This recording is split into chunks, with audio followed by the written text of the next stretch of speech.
So ayan, good morning mga kapadyak. Welcome back to my cycling diary. Mga kapadyak, manonood lang tayo ng bagong rule sa team time trial na ginagamit ngayon sa Paris-Nice. So sa Paris-Nice, mapapansin natin nagkaroon sila ng team time trial. Pero dati, ang rules 3 to finish, yung third man to count.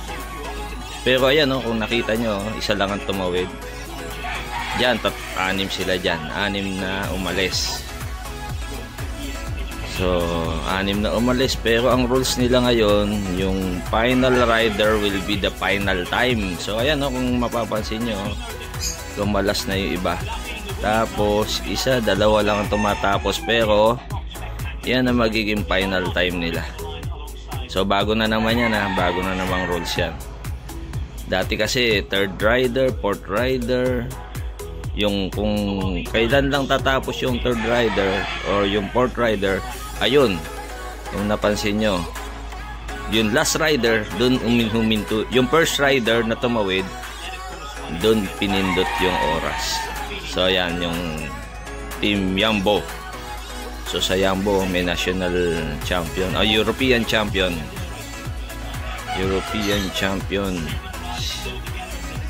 so yan, pituhan pala yan, sorry, pituhan. Pero ngayon, as per Paris specific regulations, yung first rider to finish will be the team time. So ayan, tingnan nyo, dalawa na lang ang natira. And yung first rider to finish, dun hihinto yung time. So ano rin yan, yung individual time, yun din ang time nung yung team time, yun din ang individual time nung lahat as per regulations nila. Kaya willing yung iba na mag-sacrifice. Tapos ayan, yan na yung bagong rules, team time trial rules. So 6 lang pala, 6 2, 4, 6. So malibilang ko kanina. So yan, yung Bora naman. Tingnan natin. Kasi yung iba ang nangyayari, magsasacrifice. Tapos, yan, 4 na lang sila. Hanggang sa matira, 2, 1. Tapos yung finish time ng first rider, yun yung magiging finish time ng team. Yan, si Lipowitz. Kung mapapansin nyo, di ba dati intayan para yung third rider. Ngayon wala nang intayan. Ito todo na nung first rider yung ano niya, yung effort niya. Hanggang sa boom! Ayun. Third best time. Kung sino yung unang tumawid, yun yung Sudal. Tingnan natin yung yellow jersey. Tingnan natin kung ano magiging strategy nila. 6 man, yellow jersey.